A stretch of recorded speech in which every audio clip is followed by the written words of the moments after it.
Mohon izin Bu Nana untuk memulai acara. Ya, silakan Eca. Assalamualaikum warahmatullahi wabarakatuh. Selamat pagi, salam Om Swastiastu, Namo Buddhaya, salam kebajikan. Pertama-tama, izinkan saya memperkenalkan diri. Saya Eca Ulefaturisco dan rekan saya, Farnisa, yang akan menjadi MC pada penyuluhan masyarakat pada pagi hari ini. Yang terhormat, Apoteker A. Nova Magister Farmasi Klinik, selaku Kepala Program Studi Farmasi Fakultas Kedokteran Universitas Hang Tuah. Selamat pagi, Bu Ana. Selamat pagi semuanya. Yang terhormat, Apoteker Angelika Kresnamurti, Magister Farmasi selaku penanggung jawab mata kuliah Farmasi Masyarakat Program Studi Farmasi Fakultas Kedokteran Universitas Hang Tuah. Selamat pagi, Bu Nana. Selamat pagi semuanya. Yang terhormat, Ketua Panitia Kegiatan, Saudari Nur Musdalifah. Selamat pagi, Kak Nurmus. Pagi. Yang terhormat kepada Bapak Ibu dosen, staf, undangan, panitia, dan hadirin yang berbahagia. Sebelum memasuki agenda acara, ada baiknya kita mengawali kegiatan pada pagi hari ini dengan berdoa. Bagi para hadirin, kami persilahkan berdoa menurut agama dan kepercayaan masing-masing. Berdoa dimulai.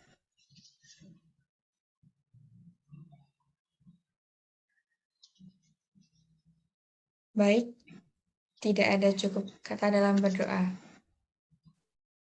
Memasuki agenda berikutnya, yaitu menyanyikan lagu Indonesia Raya, dilanjutkan dengan Maras Hang Tuah. Para hadirin dimohon untuk duduk dengan sikap sempurna.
Baik, terima kasih atas ketersediaannya.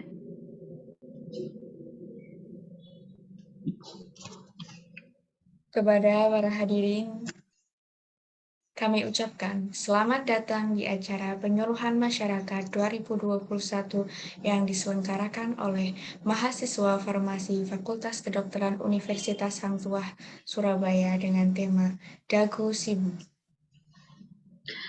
Selanjutnya yaitu sambutan-sambutan.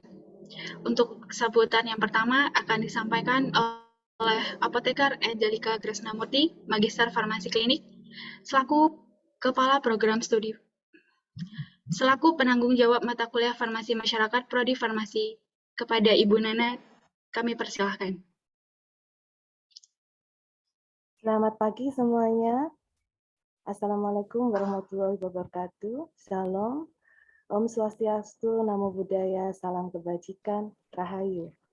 Pertama-tama saya mengucapkan terima kasih atas kehadiran Ibu Kaprodi, Ibu Ana Kusnul Faiza, Ibu Sekprodi kita, Ibu Nani Wijayanti, beserta semua dosen di Prodi Farmasi Universitas Hang Tuah Surabaya.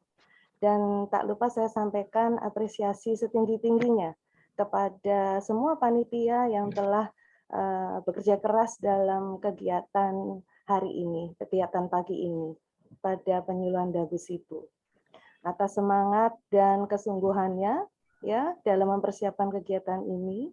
Kegiatan ini memang bertujuan untuk meningkatkan kemampuan, pengetahuan, dan soft skill dari calon sarjana farmasi dalam mempraktekkan promosi kesehatan kepada masyarakat sekitar. Nah, kebetulan acaranya dilaksanakan secara online dan tak lupa ucapan terima kasih setinggi-tingginya juga kepada para peserta, Bapak, Ibu, saudara, adik-adik, rekan-rekan semua yang telah berkenan pada pagi ini direpoti hari liburnya untuk belajar bersama tentang Dagu Sibu. Akhir kata, semoga acara ini berjalan dengan lancar dan tidak ada kendala apapun. Terima kasih semuanya, semoga kita mendapatkan kemanfaatan dari terselenggaranya acara ini. Terima kasih. Wassalamualaikum warahmatullahi wabarakatuh. Selamat pagi.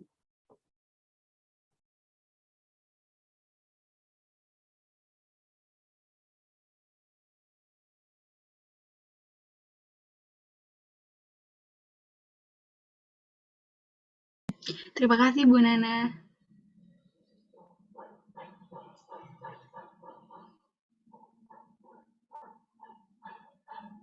Baik, untuk sambutan yang kedua akan disampaikan oleh Apoteker Ana Kusnul Faizah, Magister Farmasi Klinik selaku Kepala Program Studi Farmasi Fakultas Kedokteran Universitas Hang Tuah.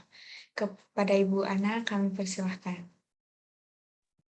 Baik, terima kasih atas waktunya. Assalamualaikum warahmatullahi wabarakatuh. Selamat pagi semuanya. Yang saya hormati Ibu Sekretaris Program Studi Farmasi, Ibu Apoteker Nani Wijayanti. Yang saya hormati Ibu Apoteker Angelica Krisnamurti selaku penanggung jawab mata kuliah Farmasi Masyarakat. Yang saya hormati Bapak Ibu dosen beserta staf yang hadir pada pagi hari ini, serta yang saya banggakan seluruh panitia kegiatan pengabdian masyarakat Dagu Sibu dari mahasiswa program studi farmasi Fakultas Kedokteran Universitas Hang Tuah, serta yang saya hormati Bapak Ibu peserta kegiatan pengabdian masyarakat pada pagi hari ini. Alhamdulillahirabbil alamin, atas berkat rahmat Allah Subhanahu wa taala kita semua bisa berkumpul secara online dalam keadaan sehat walafiat. Sholawat serta salam tak lupa kita panjatkan kepada Nabi Muhammad SAW. Seperti yang sudah disampaikan oleh Ibu Nana, bahwa kegiatan ini merupakan kegiatan yang diselenggarakan oleh adik-adik mahasiswa dari program studi farmasi Fakultas Kedokteran Universitas Hang Tuah Surabaya yang sudah memiliki ilmu yang sudah dipelajari pada mata kuliah farmasi masyarakat, dan harapan kami adik-adik ini bisa bermanfaat untuk masyarakat dengan membagikan ilmu yang sudah dimiliki, dan nantinya masyarakat bisa memahami betul bagaimana praktek atau dagusibu ya singkatannya, dapatkan, gunakan, simpan, dan buang obat secara baik dan benar. Yang pasti saya mengucapkan terima kasih kepada Ibu Nana beserta tim yang sudah membimbing para mahasiswa untuk mempersiapkan kegiatan pada pagi hari ini, serta terima kasih kepada seluruh panitia mahasiswa yang sudah mempersiapkan kegiatan hari ini. Insya Allah kegiatannya berjalan dengan lancar tanpa halangan yang berarti. Ucapan terima kasih yang pasti juga kami sampaikan kepada seluruh peserta yang sudah berkenan menghadiri kegiatan kami di hari Sabtu pagi ini. Semoga kegiatan hari ini bisa berjalan dengan lancar, memberikan manfaat, dan kami mohon maaf apabila ada hal-hal yang kurang berkenan selama kegiatan berlangsung. Saya rasa itu yang bisa saya sampaikan. Mohon maaf atas kekurangan dan kesalahan saya. Saya akhiri, terima kasih. Wassalamualaikum warahmatullahi wabarakatuh. Waalaikumsalam. Baik, terima kasih Bu Ana atas sambutannya. Baik, sebelum acara dimulai, para peserta dipersilakan untuk mengisi pretest terlebih dahulu ya. Nah, kakak panitia bisa minta tolong kirim link pretest di kolom chat ya. Dan untuk waktu pengerjaannya 10 menit ya, dimulai dari 8.15 sampai 8.25.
Saya Mai Ainun Prayogi, saya mahasiswa Prodi Farmasi Fakultas Kedokteran Universitas Hang Tuah Surabaya. Kami di sini sedang melakukan praktikum farmakognosi. Kami sedang mengamati anatomi tumbuhan yang dapat berkhasiat sebagai tanaman obat.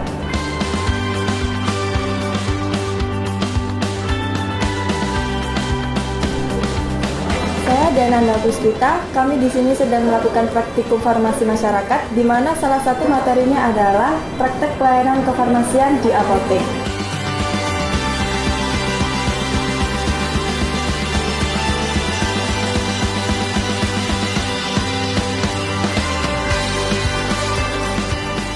Saya Mifil Dinata. Di sini saya sedang melakukan praktikum farmakologi klinik untuk mengetahui efek obat terhadap binatang.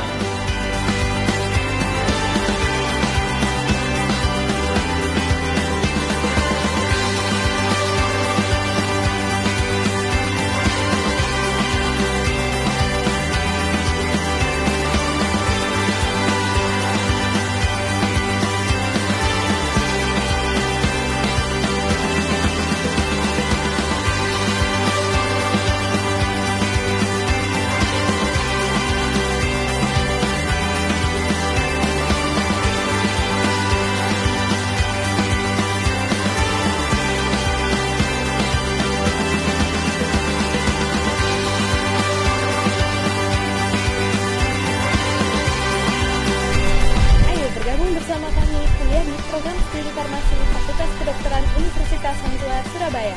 Untuk menjadi sarjana farmasi yang berkompeten dan berwawasan farmasi kelautan.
Saya Maya Anjing Prayogi, saya mahasiswa Prodi Farmasi Fakultas Kedokteran Universitas Hangtua, Surabaya.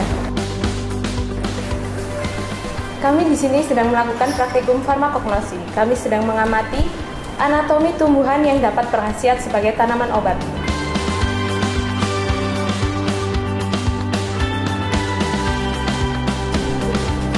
Saya Diana Agustita. Kami di sini sedang melakukan praktikum farmasi masyarakat, di mana salah satu materinya adalah praktek pelayanan kefarmasian di apotek.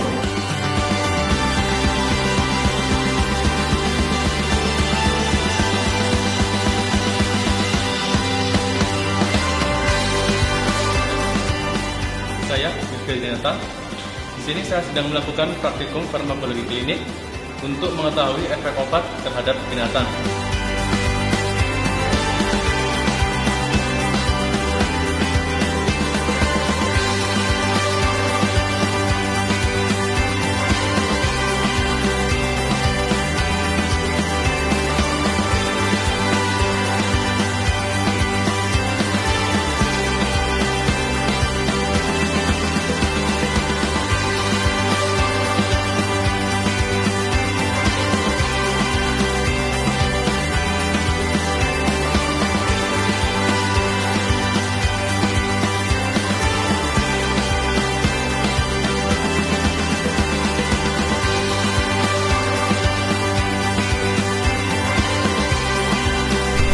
Ayo bergabung bersama kami kuliah di program Studi Farmasi Fakultas Kedokteran Universitas Hangtua, Surabaya.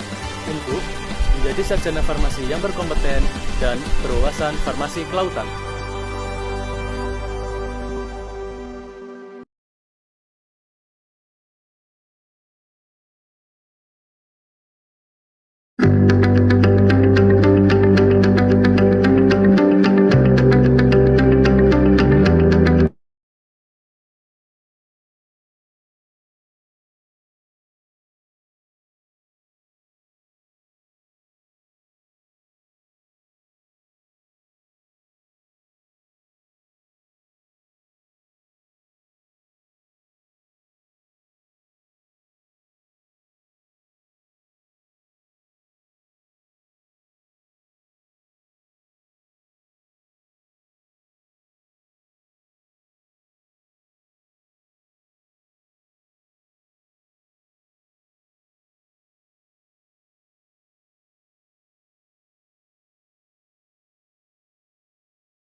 Maya Ajeng Prayogi, saya mahasiswa Prodi Farmasi Fakultas Kedokteran Universitas Hangtua Surabaya.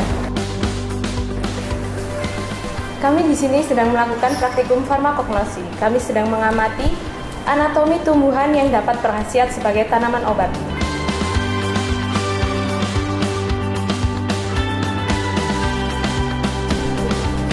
Saya Dananda Puspita. Kami di sini sedang melakukan praktikum farmasi masyarakat, di mana salah satu materinya adalah praktek pelayanan kefarmasian di apotek.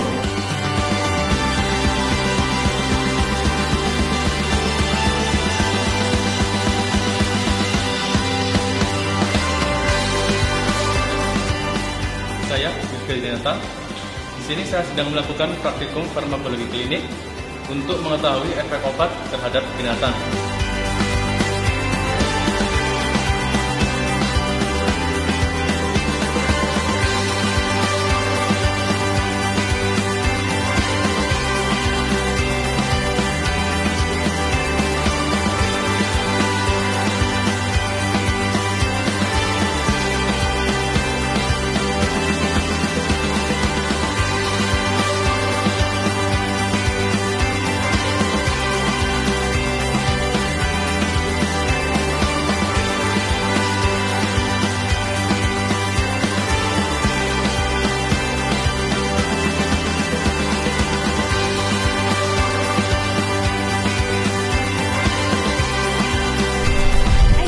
Bersama kami kuliah di program studi farmasi Fakultas Kedokteran Universitas Hangtua Surabaya untuk menjadi sarjana farmasi yang berkompeten dan berwawasan farmasi kelautan.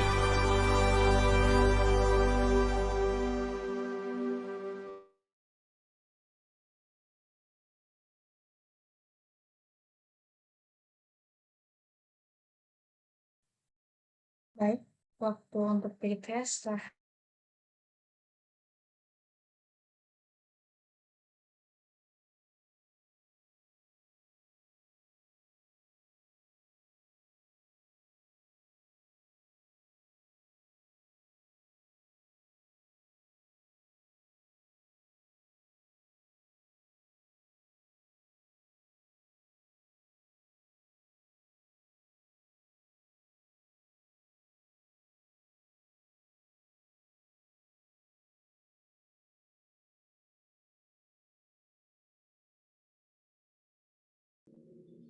Untuk Bapak dan Ibu dosen, apabila ada kepentingan, dipersilakan untuk meninggalkan acara. Terima kasih.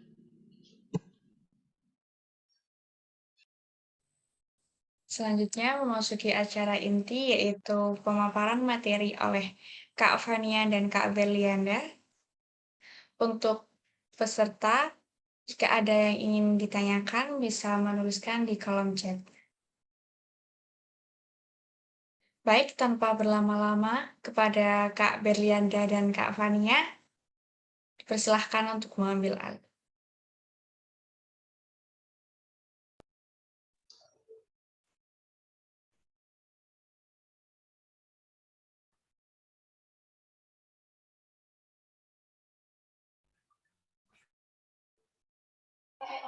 Baik, terima kasih untuk Kak Watidia. Oke, baik nih Kak. Sebelum acara dimulai, kami dari panitia ada saya sendiri, Fania, kemudian ada juga Kak Berlianda yang menemani saya. Nah, sebelum kita mulai pemateri pada kali ini Kak, biar nggak pada grogi semua atau fokus semua nih, kita punya pantun nih untuk memulai pemateri pada kali ini. Nah, yuk kita kasih pantun dulu Kak. Naik delman, pergi ke kota. Pergi ke pasar sambil membeli kayu. Mohon maaf sebelumnya, mungkin bisa diulang lagi nih Kak. Oke, sepertinya kurang seru nih, nggak ada yang mau menjawab. Oke, baik. Untuk pantunnya ya, pertama-tama makan ubi, jangan lupa minum jus tomat. Pergi ke pasar sambil membeli kayu. Izinkanlah mengucap salam hormat dari kami untuk seluruh tamu. Assalamualaikum warahmatullahi wabarakatuh. Baik, mohon izin untuk Baik, mohon izin saya untuk memandu pemateri kali ini. Mungkin dari peserta ada yang tahu mengenai dagus ibu itu apa sebelum kita memasuki materinya. Bagi para peserta yang sudah mengetahui, boleh langsung ditulis di kolom komentar, karena di sesi akhir acara akan ada pembagian door prize untuk peserta yang aktif nih. Yuk, silakan peserta, silakan untuk menjawab di kolom komentar.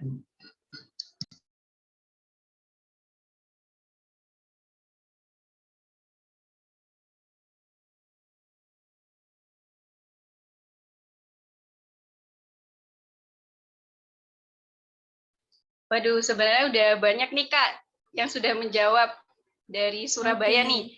Menurut Kak Fania gimana nih? Chat Zoom nih ada 2 orang nih Kak yang udah jawab, dari Lia dan dari Mia. Wah, baik. Mungkin bisa next slide Kak.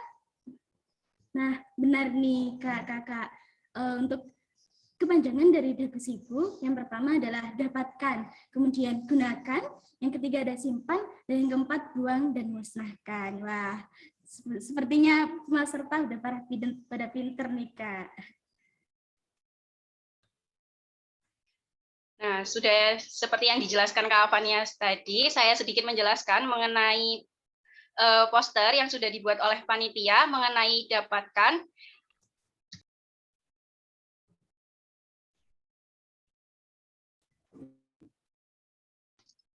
Untuk dapatkan sendiri, bagaimana sih cara mendapatkan obat sebelum kita mengkonsumsi atau sebelum kita mendapatkan suatu obat dari apotek. Nah, tentunya kita harus melihat dari suatu kemasan obatnya ini. Mulai dari nama obat, nama dari kandungan obatnya atau zat aktifnya, logo obatnya. Nah, dari logo obat sendiri yang sudah ditampilkan oleh para panitia ini merupakan logo obat yang berwarna biru. Lingkaran berwarna biru. Nah, dari peserta nih, mungkin ada yang tahu apa sih artinya logo warna biru ini? Ayo, silakan boleh ditulis di kolom chat.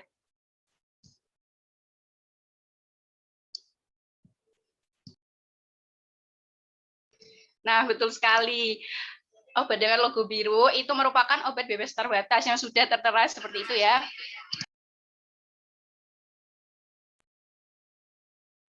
Jadi pada penggolongan obat tersebut sudah tertera untuk penggolongan sendiri itu terbagi menjadi 4. Ada logo obat bebas, bebas terbatas, obat dengan logo keras, dengan narkotika. Nah, untuk obat bebas sendiri itu lingkaran berwarna hijau dengan tepi warna hitam. Nah, itu bisa ditebus di apotek, instalasi farmasi rumah sakit, atau di toko-toko obat terdekat.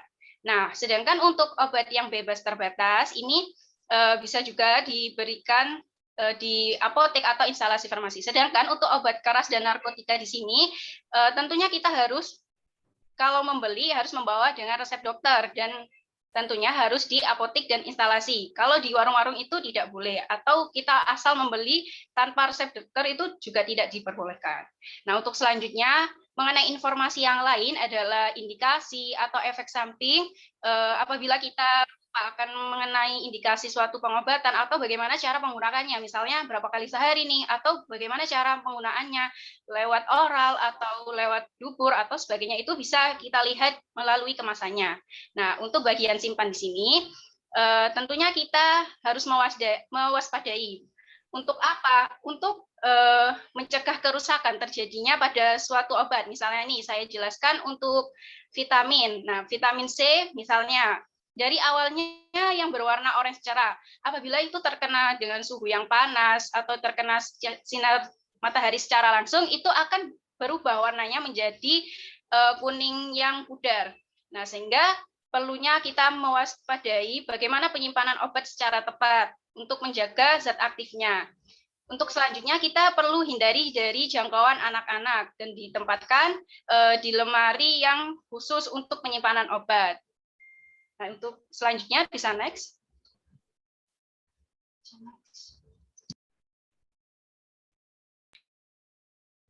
Bagaimana nih Kak Fania? Bisa dijelaskan? Oke. Baik. Nah, Organisasi Ikatan Apoteker Indonesia atau IAI sedang mencanangkan kegiatan penyuluhan masyarakat tentang penggunaan obat dengan baik dan benar. Nah, nama kegiatan tersebut adalah Dagosibu. Tidak hanya pada Ikatan Apoteker Indonesia. Nah, Kemenkes atau Kementerian Kesehatan telah menggiatkan program yakni Gema Cermat, yaitu Gerakan Masyarakat Cerdas Menggunakan Obat, di mana program ini adalah membentuk gerakan keluarga yang sadar akan obat. So, next, Kak.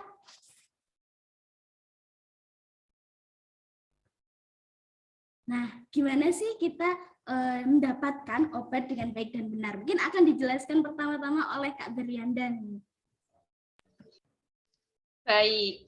Nah, bagaimana sih kita cara menjelaskan obat, mendapatkannya? Nah, itu sudah seperti yang saya jelaskan di poster tadi. Bisa langsung next, Kak.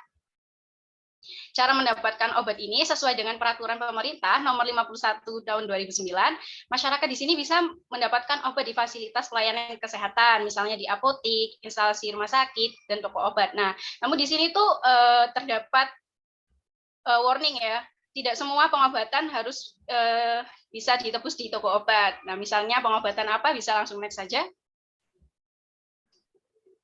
Nah, ini seperti yang di poster tadi menjelaskan mengenai pentingnya kita untuk melihat dari kemasan terlebih dahulu mengenai expired date tentunya ya. Sebelum kita meminum obat suatu pengobatan itu ada kalanya kita perlu melihat expired date-nya. Menghindari apabila terjadinya kita terlalu lama menyimpan suatu obat di dalam rumah. Nah, nanti takutnya kita malah overdosis atau malah tidak tercapai efek terapinya seperti itu. Nah, untuk di sini nama obatnya merupakan Cimol dan untuk paracetamol di sini merupakan kandungan dari obatnya.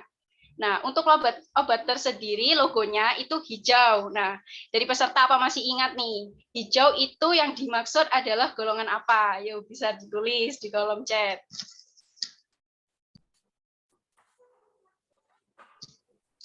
Kakak Fitri ini sepertinya aktif sekali ya. Betul sekali. Hijau ini merupakan obat bebas. Nah, untuk dosis cara pemakaiannya juga sudah tertera pada kemasannya. Jadi untuk bagi para peserta yang apabila lupa nih bagaimana cara pemakaiannya, nah itu bisa langsung dilihat pada kemasan yang sudah tertera. Untuk anak usia 6 sampai 12 tahun itu 5 sampai 10 mili. Nah, di sini itu sudah disiapkan untuk takarannya atau sendoknya. Jadi apabila kita tidak mengetahui langsung bisa dibaca di kemasannya. Nah, untuk indikasi dan kontraindikasi itu sudah tertera juga di bagian sebelah kanan. Bisa next, Kak.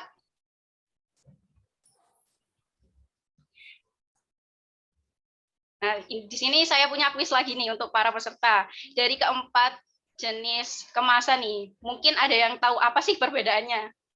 Silakan langsung ditulis.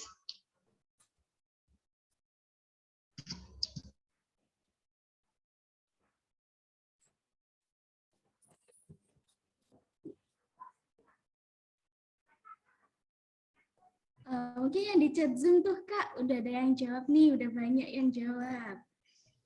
Nah, banyak yang dari beda kemasan, beda logo. Nah, yang betul itu adalah beda logonya.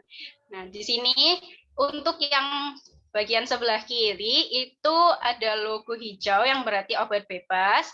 Untuk yang biru obat bebas terbatas. Untuk yang K itu merupakan obat keras ya. Dan yang merah tanda palang itu merupakan obat narkotika. Nah, next. Nah, di sini saya jelaskan sedikit mengenai obat bebas. Untuk obat bebas di sini berwarna hijau, bisa didapatkan di apotik atau toko obat. Nah, di sini juga bisa bagi masyarakat mendapatkan pengobatannya di warung-warung terdekat. Nah, biasanya kan kalau kita pusing nih, langsung aja pergi ke warung, nggak lama-lama ke apotik gitu. Itu memang ada sih, cuman kalau kita ingin mendapatkan suatu obat dengan kualitas, bukan kualitas ya, atau effortnya, bagaimana mendapatkan informasi obatnya itu lebih didapatkan ketika kita itu di apotik atau instalasi farmasi rumah sakit. Jadi apabila kita tidak mengetahui nih bagaimana cara pemakaiannya, jadi kita langsung saja menanyakan kepada pihak apoteknya atau asisten apotekernya. Nah, atau saja langsung dengan apotekernya. Sedangkan kalau kita mendapatkan obat ini di toko obat, tentunya kita tidak mendapatkan informasi-informasi yang penting tersebut.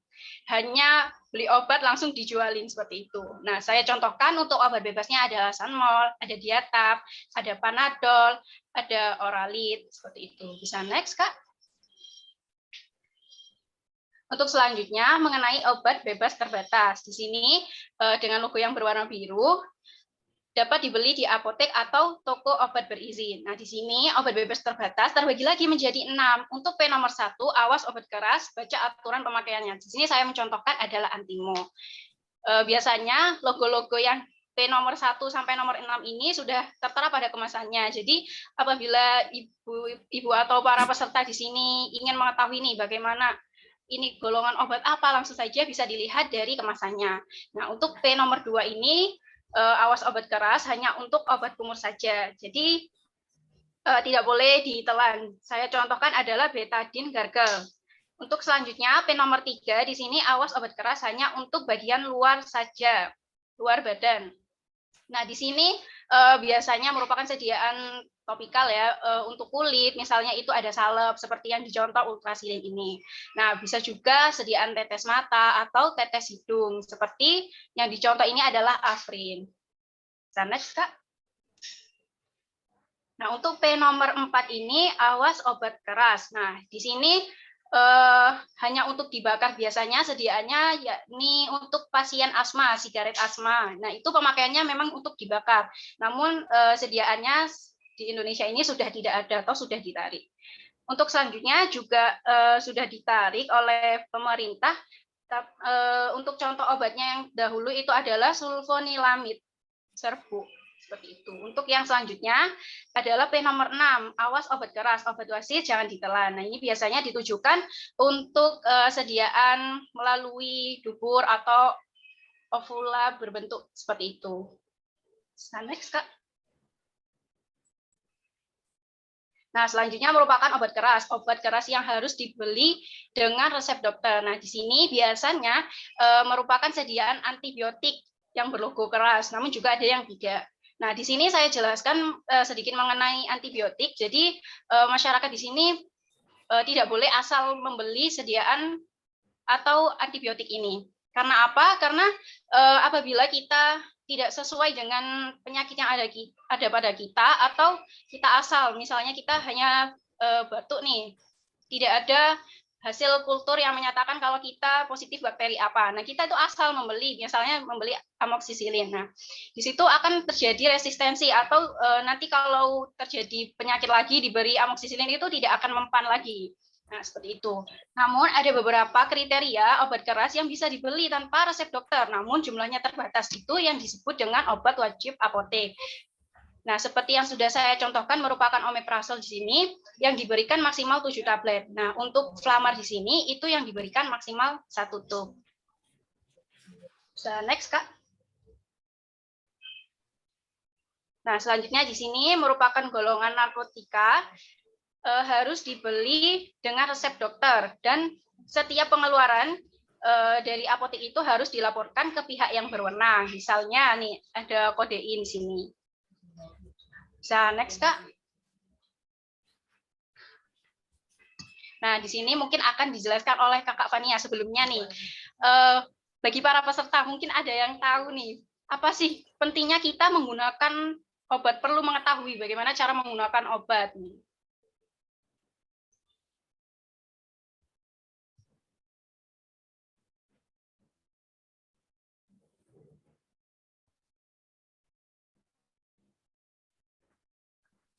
Oke, mungkin bisa langsung lanjut aja ya, Kak. Nah, penggunaan obat ini harus disesuaikan dengan yang pertama, ada indikasi. Nah, indikasi ini adalah diagnosis penyakit atau mungkin keluhan dari atau diagnosis dari dokter. Kemudian kesesuaian dosis. Jadi biasanya kalau kita membeli obat ada tulisan etiket atau mungkin cara pakainya, kemudian cara pemberian, waktu pemberian sebelum atau saat atau sudah makan. Kemudian ada juga cara penggunaan obat seperti obat golongan dengan sediaan khusus. Nah, sediaan khusus seperti sediaan ovula atau sediaan suppositoria dan lain sebagainya. Nah, Hal ini adalah untuk memperbaiki kesalahan penggunaan yang mungkin selama ini terjadi, yang ada sering terjadi pada masyarakat. Mungkin bisa next, Kak.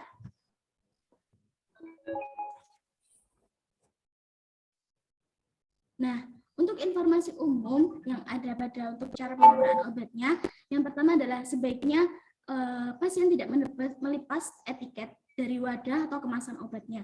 Karena pada etiket ini tercantum cara penggunaan obat dan informasi-informasi lainnya yang sangat penting untuk pasien. Nah, seperti yang ada pada contoh gambar di depan peserta. Nah, di PPT ini ada gambar etiket, di mana etiketnya ada nama pasien, kemudian nama obatnya, juga jumlah obatnya, kemudian ada juga cara penggunaan atau dosis yang biasanya harus diberikan. Kemudian juga biasanya ada expired date-nya atau kadaluarsanya. Nah, yang terpenting nih untuk penggunaan obat. Nah, jangan lupa baca cara penggunaan obat terlebih dahulu sebelum minum obat. Nah, kemudian jangan lupa untuk meneliti tanggal kadaluarsa yang terakhir. Kemudian ada juga label-label yang perlu diperhatikan. Seperti yang pertama ada label kocok dahulu, di mana obat sebelum dikonsumsi harus dikocok terlebih dahulu agar obat tercampur dengan sempurna. Juga ada label antibiotik habiskan, di mana obat-obat antibiotik ini harus dihabiskan agar tidak terjadi resistensi. Kemudian ada juga label obat ini tidak boleh diulang tanpa resep baru dari dokter, di mana obat ini tidak boleh diulang jika gejala masih timbul. Jadi ketika gejala masih timbul bisa dikonsultasikan kepada dokter agar didapatkan resep yang baru kembali. Nah, jika terdapat manfaat yang tidak diberikan pada obatnya, maka hentikan penggunaan obat tersebut. Jika ditimbulkan hal-hal yang tidak diinginkan juga, segera hubungi tenaga kesehatan yang terdekat. Mungkin bisa next, Kak.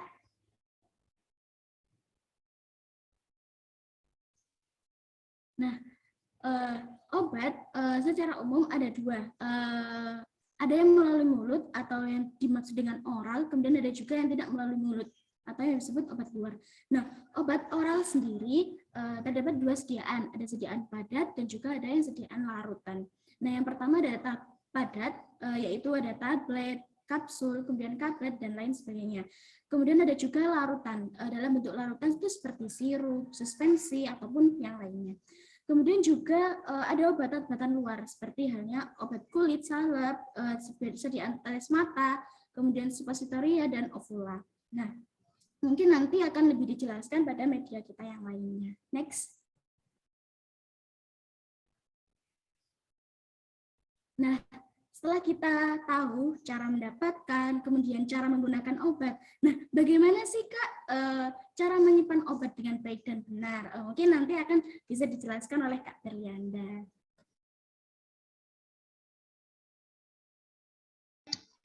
Baik, bisa minta tolong next saja Kak. Nah, di sini cara penyimpanan obat yang salah itu dapat menyebabkan kerusakan pada obatnya, sehingga masyarakat ini harus mengetahui cara penyimpanan yang tepat, seperti yang sudah saya jelaskan sedikit tadi. Nah, selain itu, kondisi dan lama penyimpanan obat dapat mempengaruhi mutu obat juga. Salah satu yang berpengaruh itu tentunya adalah suhu penyimpanan. Bisa next, Kak.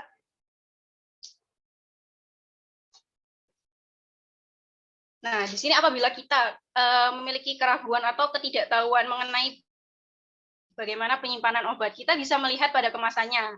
Nah, biasanya dari masing-masing sediaan itu berbeda-beda penyimpanannya bagaimana. Misalnya nih sediaan sirup disimpan dalam suhu ruang, untuk sediaan suppositoria disimpan dalam suhu lemari es, seperti itu. Nah, untuk yang kedua itu jauhkan dari jangkauan anak-anak. Nah, ini pentingnya karena anak-anak itu kan informasinya sedikit, takutnya asal mengambil obat dikira permen untuk dikonsumsi, seperti itu. Nah, yang selanjutnya adalah simpan dalam kemasan asli dan dengan etiket yang masih lengkap. Seperti yang sudah dijelaskan oleh Kak Fania tadi, pentingnya kita harus menyatukan apabila kita mendapatkan pengobatan dari klinik atau instalasi farmasi rumah sakit. Tentunya itu terdapat aturan pemakaian obat yang sudah menempel pada sediaan obatnya.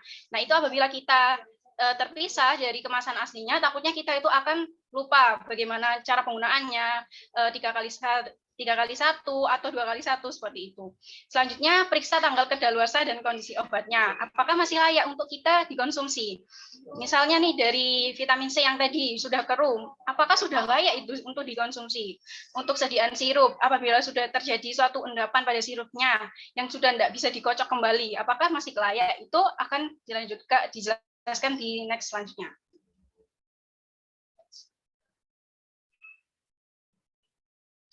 Nah, di sini akan saya jelaskan sedikit mengenai penyimpanan sesuai dengan indikasi atau penggolongan obatnya. Misalnya nih, di bagian sebelah kiri gambar itu, bagian atas itu merupakan penyimpanan obat berdasarkan pertolongan pertamanya. Nah, untuk yang bagian sebelah kiri lagi, itu merupakan alat kesehatannya untuk pertolongan pertama, misalnya kasa steril, ada cotton bud, plester luka. Nah, untuk yang sebelah kanan itu merupakan cairan antiseptiknya, misalnya antiseptik solution, ada alkohol isopropil, dan ada petroleum jelly. Nah, untuk bagian bawah itu digolongkan berdasarkan indikasi apabila kita demam. Nah, itu langsung saja diukur suhunya menggunakan termometer atau pertolongan pertama menggunakan kompres demamnya. Nah, untuk pengobatannya digolongkan lagi sebagian kiri merupakan obat demamnya, misalnya nih ibuprofen atau paracetamol. Nah, untuk yang bagian kanan di sini bisa digolongkan berdasarkan obat alergi atau terjadinya keracunan. Contohnya adalah antihistamin atau aktif charcoal. Dan untuk yang sebelah kanan itu mengatasi asam lambung, misalnya antasida. Untuk bagian bawah, misalnya nih apabila kita agak meriang atau flu batuk, nah itu pertolongan pertama untuk pengobatannya, misalnya untuk obat flu batuknya, misalnya apa yang terdekat di yang kita punya lah. Dan untuk sediaan bagian luarnya itu misalnya vaporub atau minyak angin. Nah, yang terpenting lagi untuk penyimpanan di lemari seperti ini merupakan dari pintunya itu transparan atau terbuat dari kaca agar kita itu lebih mudah untuk melihat apa saja sediaan obat yang kita miliki ketika kita terjadinya. Misalnya kita lagi demam, jadi nggak perlu lagi membuka atau mencari-cari. Jadi lihat dari bagian depan, kita langsung menemukan nih, oh di sebelah sini ada obat bagian demam. Nah, terpenting lagi, apabila kita menyimpan pada lemari seperti ini, kita harus mengecek secara berkala mengenai tanggal kedaluarsa atau BUD-nya. Bisa next, Kak.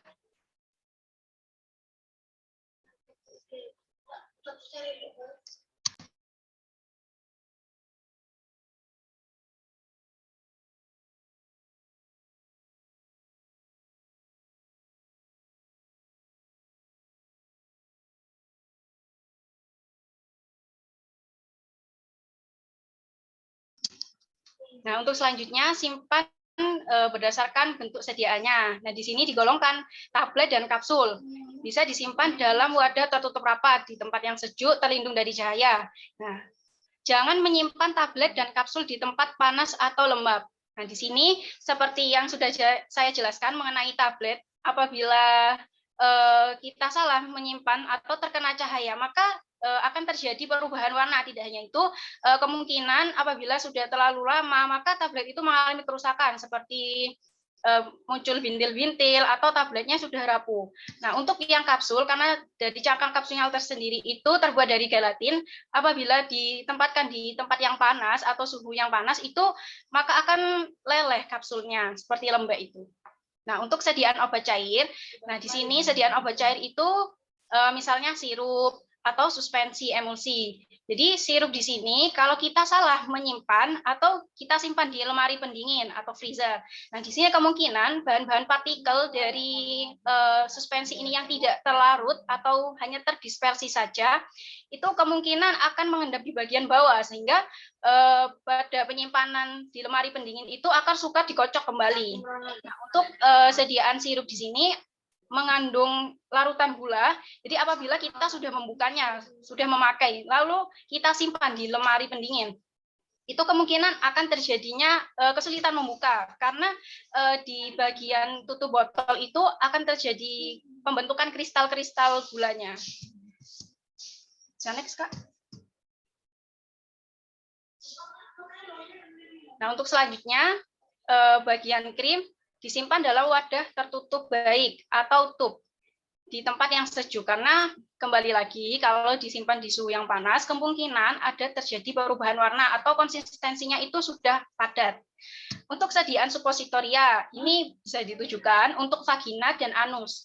Ini disimpan di lemari es karena komposisi dari supositoria sendiri ini merupakan oleum kakao atau minyak coklat. Nah, di sini memang harus disimpan di lemari es karena pada penggunaannya itu akan cair pada suhu kamar. Untuk selanjutnya, sediaan aerosol atau spray.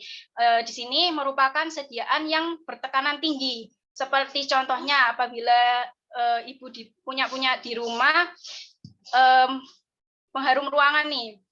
Nah, itu sebagai contoh aerosolnya. Dan kita bisa menyimpan di suhu yang rendah karena pada suhu tinggi akan menyebabkan ledakan. Bisa next, Kak.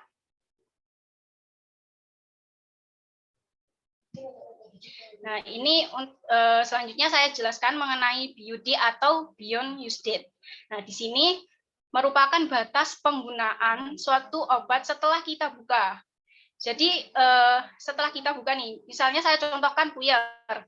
Puyer kita menebus di apotik tanggal 1 November.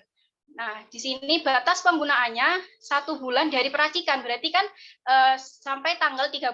Setelah itu sudah tidak bisa dipakai lagi walaupun obatnya masih ada.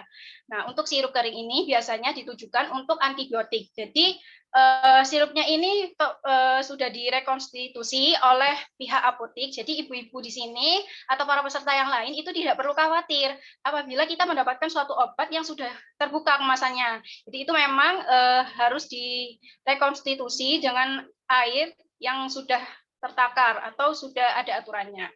Nah, di sini penyimpanannya 7 sampai 14 hari. Misalnya tanggal 1 November, jadi terakhir penggunaannya adalah 14 November.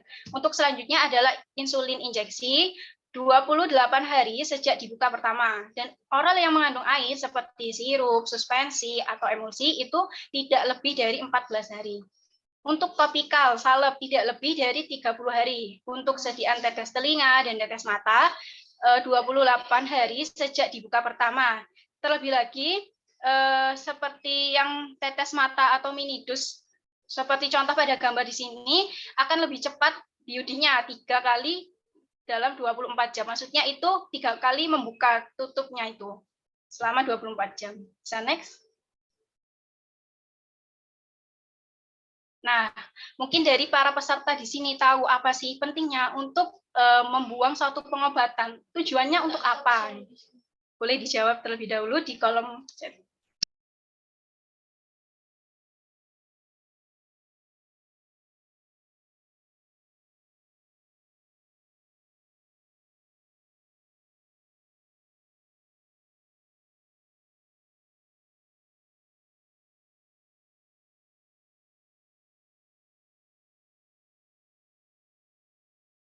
Mungkin dari peserta bisa ditulis terlebih dahulu jawabannya.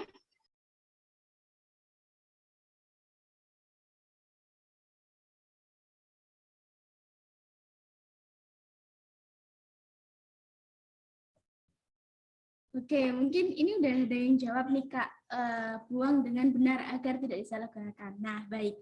Mungkin bisa betul ya jawabannya dari Kak Tri. Oke. Jadi pentingnya kita membuang obat dengan cara baik dan benar itu agar obat-obat yang telah kadaluarsa atau yang telah rusak agar tidak disalahgunakan oleh pihak yang tidak bertanggung jawab. Maka dari itu perlu kita ketahui cara membuang obat dengan baik dan benar. Mungkin bisa next Kak. Nah, obat-obat apa sih yang perlu dibuang? Nah, ya, tadi yang telah saya katakan obat-obat yang telah rusak atau telah lewat dari kadaluarsa. Mungkin obat-obat gambar dari obat-obat tablet, kapsul, dan obat-obat oral bisa dilihat pada gambar, di mana obat-obat tablet ini sudah pecah dan rapuh, jadi sehingga mudah berubah menjadi bubuk.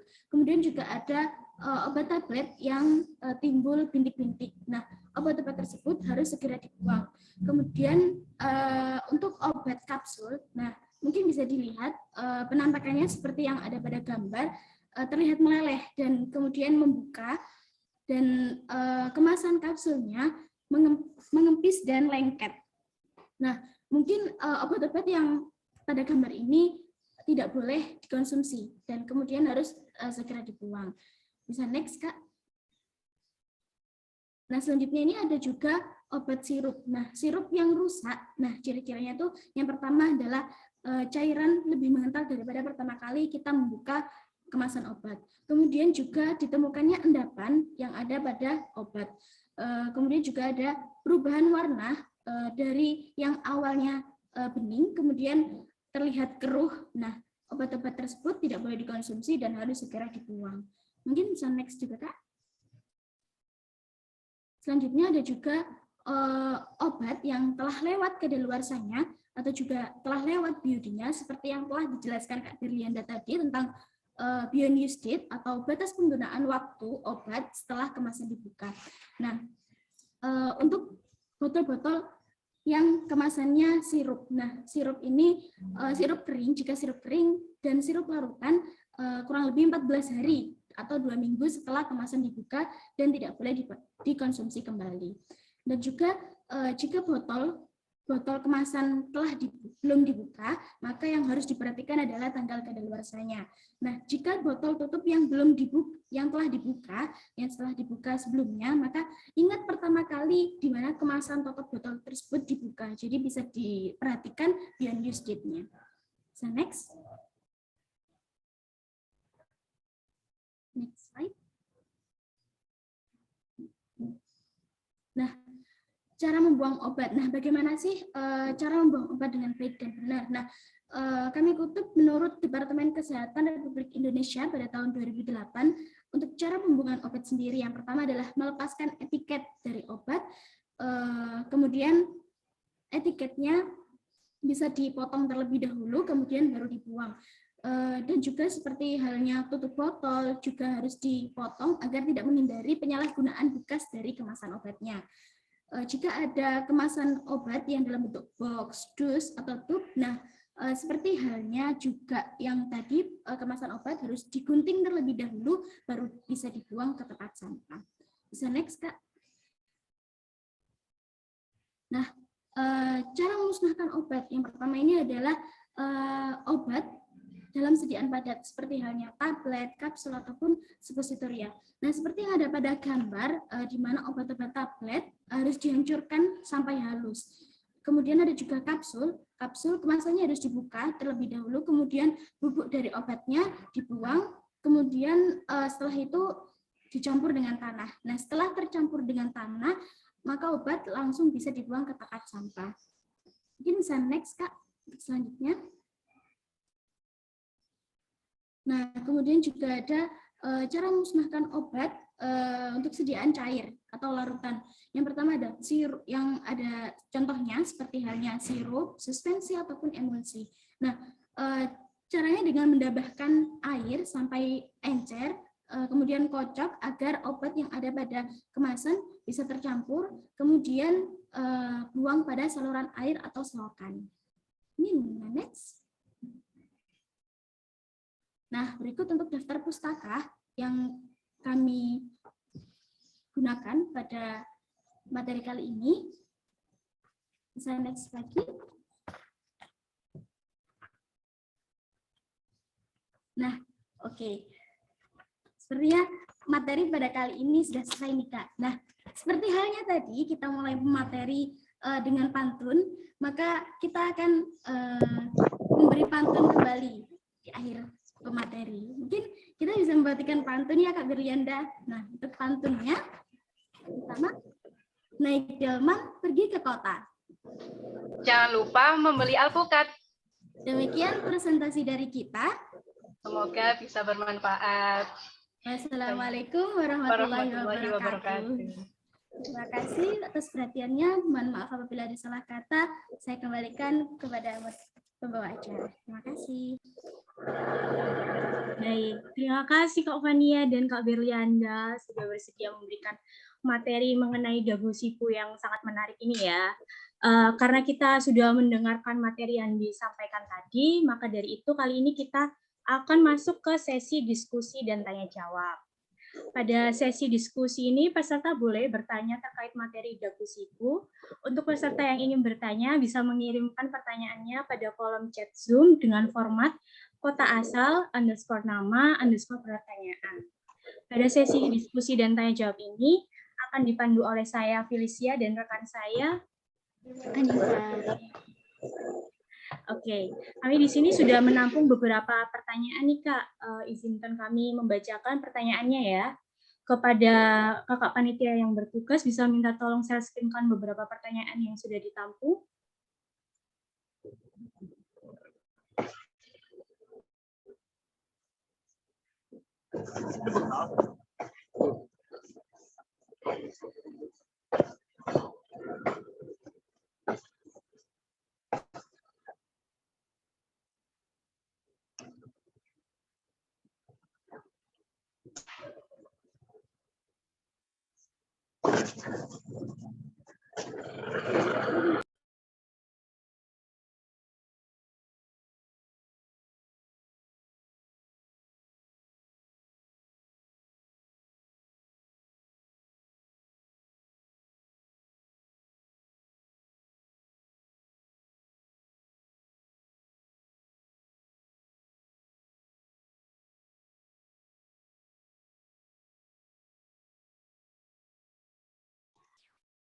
Mungkin Kak PDD-nya lagi susah sinyal, Kak. Mungkin bisa langsung dibacakan aja dari kolom chat.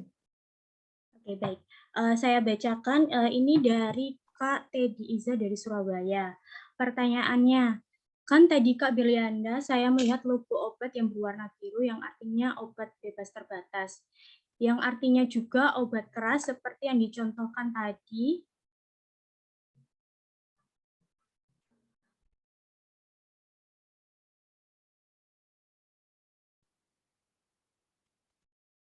Mohon maaf, saya ulangi lagi. Pertanyaannya, kan Kak Berlianda saya melihat logo obat yang berwarna biru yang artinya bebas terbatas, yang artinya juga obat keras seperti yang dicontohkan tadi, Antimo dan lain-lain.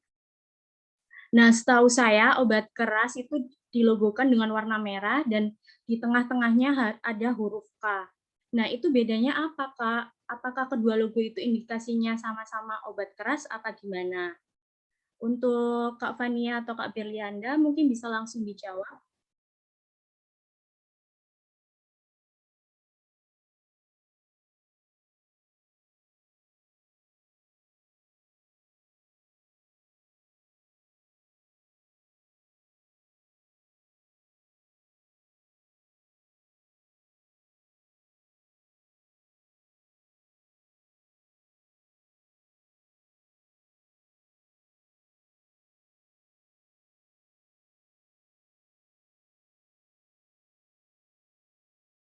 Barangkali bisa ditampung dulu, Kak. Dilanjutkan dengan pertanyaan selanjutnya sambil menunggu panitia untuk share. Baik, akan saya bacakan pertanyaan selanjutnya. Ada pertanyaan dari Kak Aisyah dari Gresik. Jadi pertanyaannya Kak ingin bertanya, tadi saya dengar resistensi. Nah, itu maksudnya apa ya, Kak? Karena saya baru dengar. Terima kasih. Mungkin bisa dijawab, Kak Berlianda dan Fania.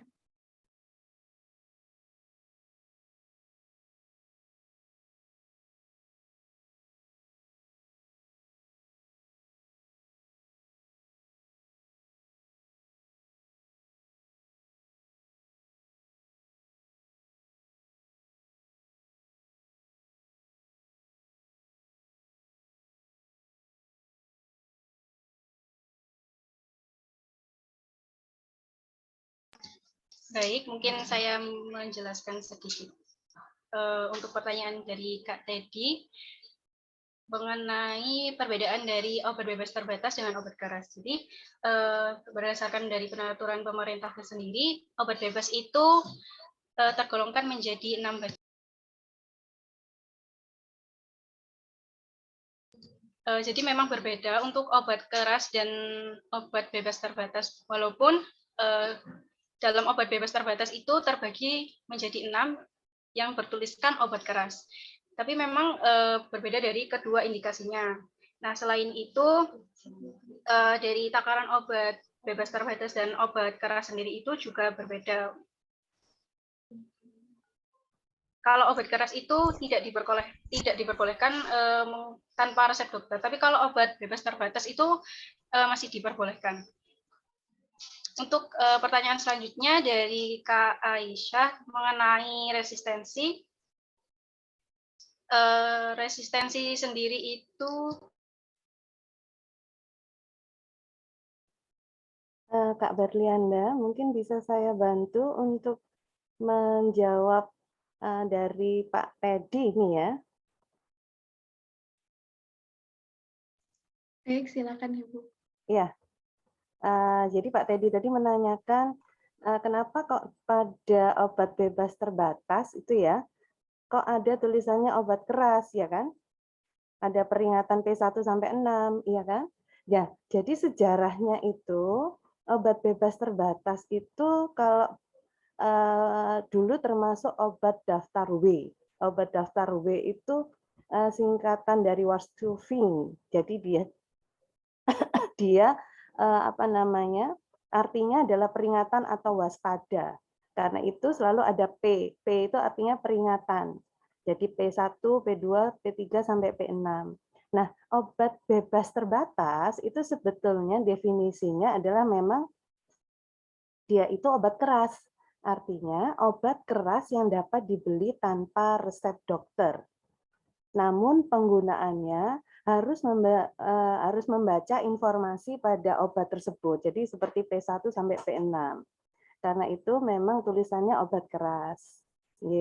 Jadi Bapak Ibu yang menanyakan, kalau bedanya dengan obat keras apa? Kalau obat keras itu pasti harus dengan resep dokter.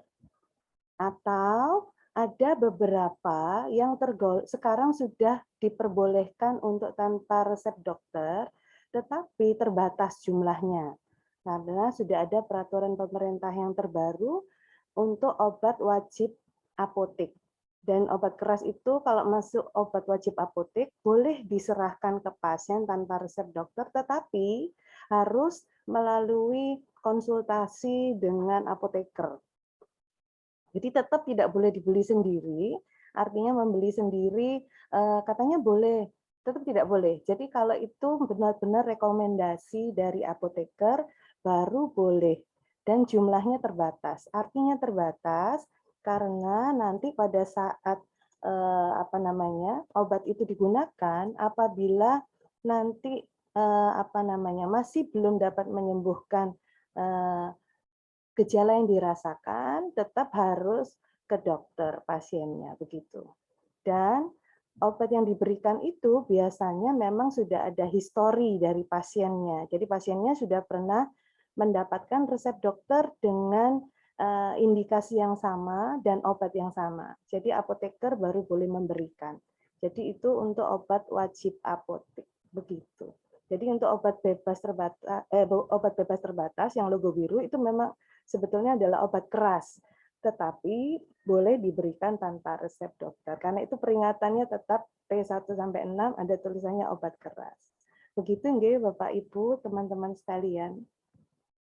Terima kasih. Baik, terima kasih Bu Angelika atas tambahannya. Untuk Pak Teddy, apakah dapat dimengerti?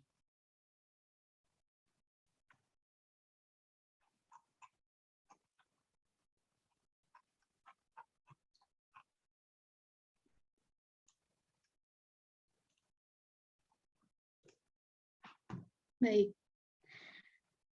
Sepertinya sudah paham ya Kak ya. Iya benar. Cukup Mungkin jelas bisa dilanjutkan. dari Bu Nana. Terima kasih Bu Nana untuk jawabannya. Sama-sama Feli.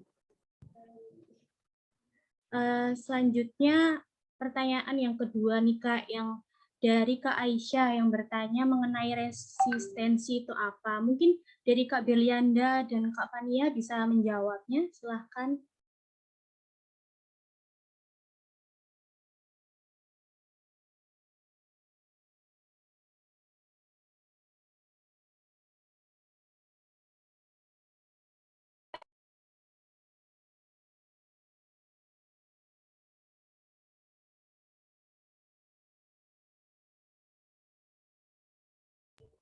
Baik, mungkin saya sedikit menjelaskan mengenai resistensi.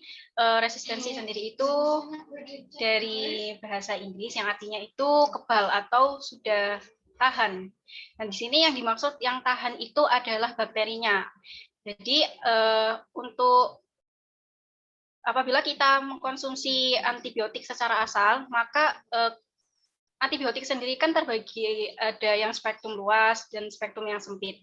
Nah, bakteri juga seperti itu. Jadi apabila kita asal memberikan suatu pengobatan terhadap bakteri ini, apabila bakterinya gram positif, kemudian kita memberikan yang spektrum sempit atau spektrum luas, yang khusus bisa untuk spektrum bakteri positif dan negatif. Nah, itu akan juga merusak dari bakteri yang spektrum negatif.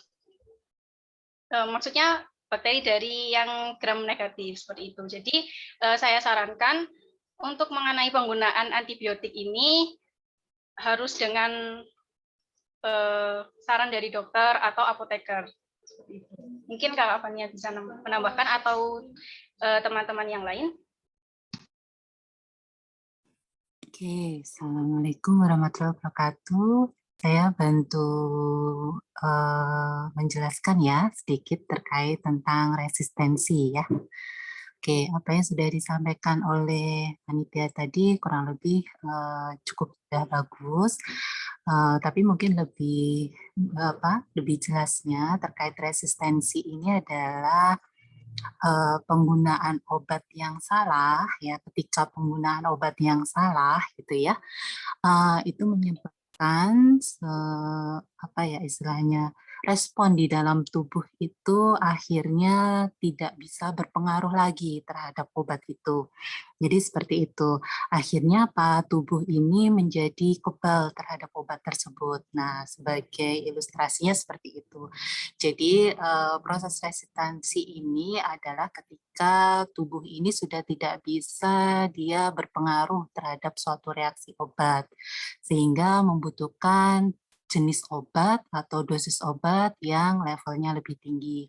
Nah, resistensi ini nggak bisa langsung muncul begitu aja ya, dia prosesnya dalam jangka panjang, baru muncul istilahnya kondisi resistensi itu.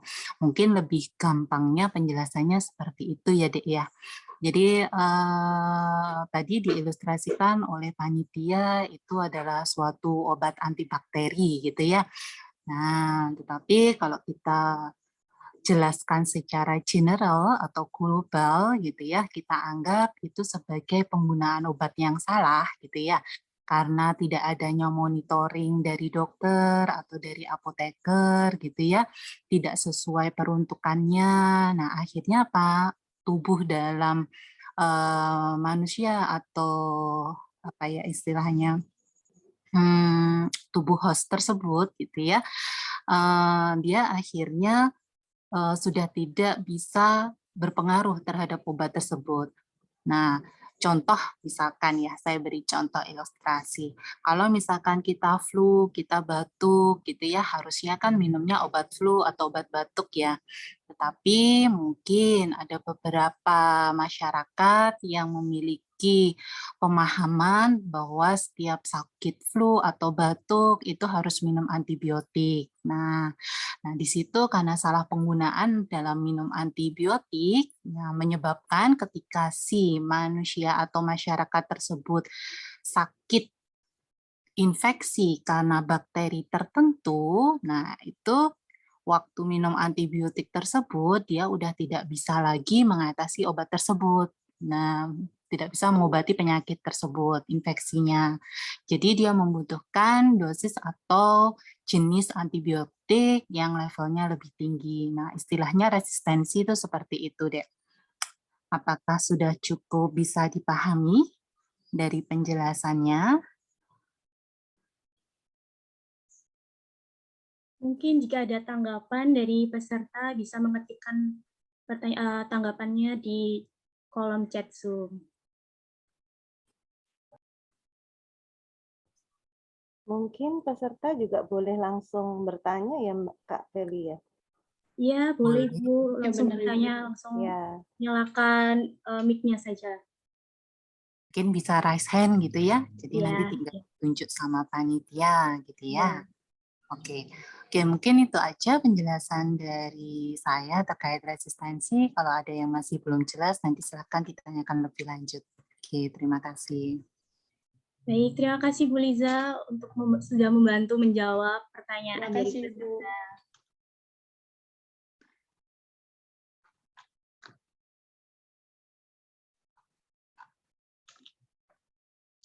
Baik, saya akan lanjutkan ke pertanyaan ketiga ya, Kak.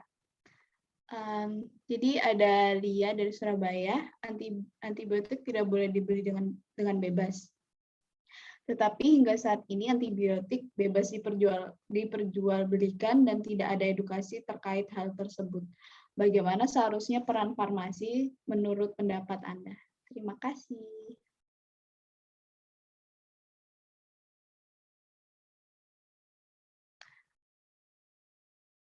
Mungkin Kak Fania atau Kak Berlianda bisa menjawab pertanyaan yang ketiga ini.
Mungkin saya bisa membantu menjawab untuk soal nomor 3.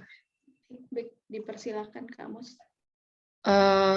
Cara kita sebagai farmasi buat melakukan edukasi terkait penggunaan antibiotik yang dijual bebas itu bisa seperti sekarang, yaitu melakukan webinar agar masyarakat juga lebih teredukasi lagi. Soalnya kan di zaman sekarang itu kan penggunaan teknologi itu lagi digiat-giatkan kan. Jadi dengan penggunaan teknologi tersebut kita bisa memanfaatkan cara terbaik buat melakukan edukasi mengenai penggunaan antibiotik yang salah atau dibebas perjualkan itu.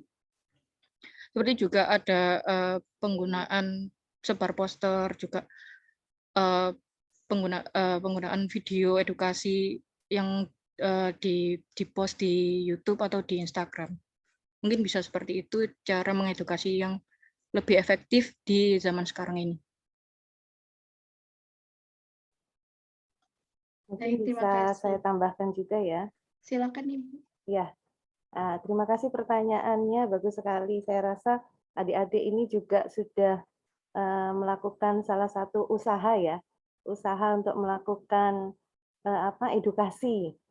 Jadi saya rasa ke depannya, apalagi kita bisa melihat anak-anak muda sekarang seperti ini, ke depannya apoteker itu akan semakin lebih aktif ya, lebih aktif dalam pelayanan, kemudian juga dalam memberikan edukasi selama pelayanan di apotek begitu ya. Kita bisa melihat pada generasi sekarang sudah sangat berlatih sejak kuliah. Tapi saya rasa banyak juga apotek-apotek yang sudah melakukan edukasi dengan baik ke pasiennya. Contohnya apotek di dekat rumah saya ini malah walaupun dia tidak tahu saya apoteker, itu juga bertanya, jadi kenapa Bu kok beli ini? Jadi selalu memberikan memberikan empati yang bagus gitu, sehingga oh ya kenapa, oh ya nanti bisa diberi ini Bu, diberi ini Bu. Jadi saya rasa banyak sekali apotek yang sudah menerapkan edukasi dengan baik. Juga saya lihat juga ada banyak apotek yang menerapkan telemedicine ya sekarang ya. Jadi mungkin kalau mereka tidak sempat melakukan edukasi, apotekernya tidak keberatan kalau diminta nomor kontaknya untuk bertanya-tanya. Jadi silakan Bapak Ibu, mungkin kalau beli obat di apotek sekarang lebih aktif bertanya, karena mungkin saja karena biasa ya kalau human error itu kan kalau lelah gitu ya, jaga di apotek itu lelah, mungkin sampai lupa gitu untuk bertanya. Jadi mungkin sebagai pasien bisa juga kita lebih aktif bertanya sehingga mereka akan merasa oh iya perlu juga memberikan masukan-masukan, terutama tentang antibiotik, kemudian juga tentang penyimpanan obat, itu saya lihat tadi ada yang bertanya ya. Kemudian kalau untuk antibiotik, sebisa mungkin lebih menahan diri untuk tidak membeli, karena itu tadi gerakan sekarang adalah gerakan sadar obat, jadi pembelian antibiotik sangat dibatasi. Kenapa? Karena kalau kita melihat dari beberapa tahun ini, penggunaan antibiotik pada anak itu ternyata orang tuanya yang membeli, ya. Jadi orang tuanya membeli terus secara bebas. Nah itu pihak apotek itu juga dilema, nggih. Nanti kalau misalnya pasiennya memaksa lah seperti itu, padahal tidak boleh. Nah ini edukasi-edukasi ini salah satunya diberikan kepada masyarakat supaya nanti tidak memusuhi apotek gitu maksudnya ya. Kalau memang ada yang masih memberikan itu karena kekhawatiran saja, karena kondisi sekarang ini kan pandemi COVID ya, jadi mereka juga merasa mungkin khawatir sehingga langsung memberikan antibiotik karena mencegah hal-hal yang mungkin lebih gawat pada masa-masa pandemi ini, Bapak Ibu. Sarannya memang segera diberikan obat-obatan yang dibutuhkan, kemudian sebisa mungkin bertanya kepada pihak apoteker yang ada di apotek tentang obat yang Bapak Ibu beli, begitu. Jadi silahkan digunakan fasilitas sebagai pasiennya untuk bertanya sebanyak-banyaknya gitu. Pasti apotekernya tidak akan menolak, begitu. Oke. Nah, kedepannya nih adik-adik ini akan menjadi calon-calon apoteker, pasti nggak nolak kan ya nanti kalau mengedukasi pasien. Sekarang saja sudah ini ya, sudah semangat. Terima kasih, itu saja sedikit masukan dari saya. Terima kasih Bu Angelika atas masukannya. Oh, mungkin saya bisa menambahkan. Silakan Pak. Ya, baik Pak, silakan Pak. Jadi sudah dijelaskan Bu Nana dan mahasiswa bahwa mendapatkan obat itu sebaiknya di apotek karena bisa dipertanggungjawabkan dan bisa memberikan edukasi kepada masyarakat. Apakah benar dia memerlukan antibiotik atau tidak? Yang susahnya itu apabila masyarakat ini mendapatkan obat tidak pada tempatnya, ini yang sulit. Jadi mungkin bisa mendapatkan obat di toko obat yang tidak dibenarkan untuk menjual antibiotik. Sebenarnya Badan POM sudah berusaha ya agar toko obat ini tidak dibenarkan untuk menjual antibiotik, tetapi pelanggaran ini terus ada. Jadi pemerintah tidak tinggal diam. Jadi banyak toko obat yang sudah dibukukan izinnya apabila melanggar. Itu tambahan dari saya. Makasih. Terima kasih Pak Effendi atas tambahannya.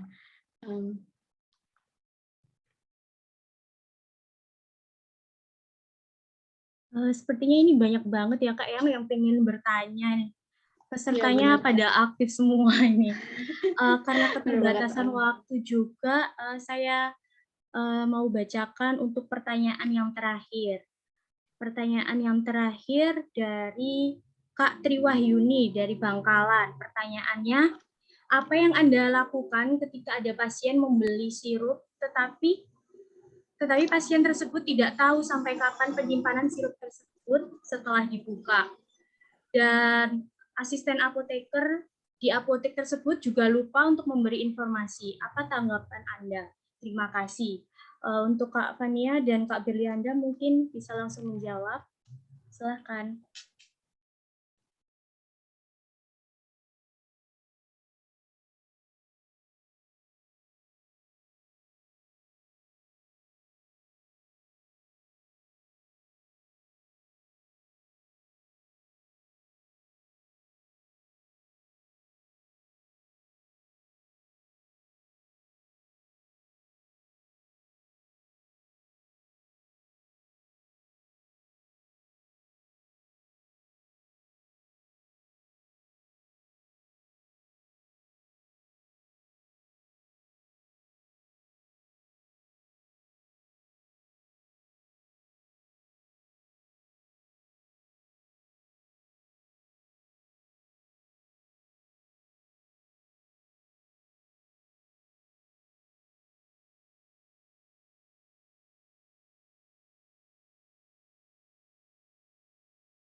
Permisi, mungkin saya bisa membantu menjawab. Oke, Mungkin Kak. ya dari pertanyaan yang ketiga itu mengenai apa yang dilakukan kita sebagai apoteker saat mengetahui pasien itu membeli obat sirup, tetapi tidak tahu penggunaan sirup penyimpanannya itu sampai kapan. Nah, itu mungkin dari kita apoteker bisa menanyakan kembali ke pasien, Ibu apakah jadi sebelum membeli obat, kita menanyakan kembali Ibu, apakah Ibu sudah paham mengenai penggunaan sirup tersebut. Nah, jika Ibunya masih belum paham, kita menjelaskan kembali. Misalkan buat sirup cair, kita bisa menjelaskan kalau penggunaannya bisa digunakan atau layak digunakan 14 hari setelah tutup botolnya dibuka. Kemudian untuk sirup kering, setelah dicampurkan air, bisa 7 hari setelah campurkan air. Jadi sebelum pasien menerima obat tersebut, kita menanyakan kembali apakah sudah paham dengan cara melakukan pengulangan mengenai informasi KIE mengenai penggunaan obat sirup tersebut. Mungkin bisa begitu. Oke, terima kasih Kak Nur. Mungkin jika ada tanggapan atau yang ingin bertanya bisa di chat, diketikkan di kolom chat Zoom-nya.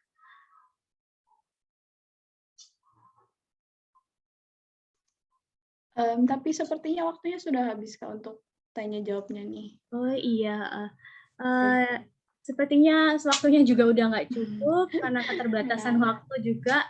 Jadi sesi diskusi dan tanya jawab pada kali ini dapat kita akhiri. Semoga pertanyaan-pertanyaan dari peserta bisa terjawab dan peserta yang lain dapat mendapatkan pengetahuan yang baru. Apabila masih ada pertanyaan yang belum terjawab, bisa menghubungi kontak person yang tertera pada poster. Benar. Baik, terima kasih kepada Kak Fania dan Berlianda atas materi yang sangat berguna dan kepada panitia yang sudah menjawab dan Ibu Bapak dosen yang telah menjawab, serta juga peserta yang sudah aktif bertanya ya Kak. Semoga setelah materi ini kita bisa menerapkan pada kehidupan sehari-hari dan membagi ilmunya kepada orang-orang di lingkungan sekitar.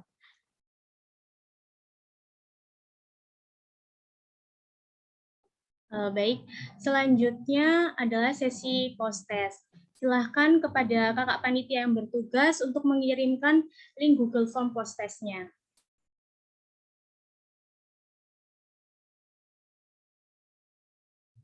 Baik, dipersilahkan kepada peserta untuk mengisi link Google Form post-test yang sudah kami kirimkan. Untuk waktu pengerjaannya kami berikan waktu selama 10 menit dimulai dari sekarang.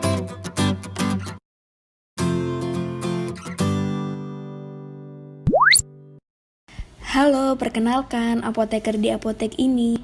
Saya di sini ditugaskan untuk memandu kalian mengenal yang namanya dagu sibu.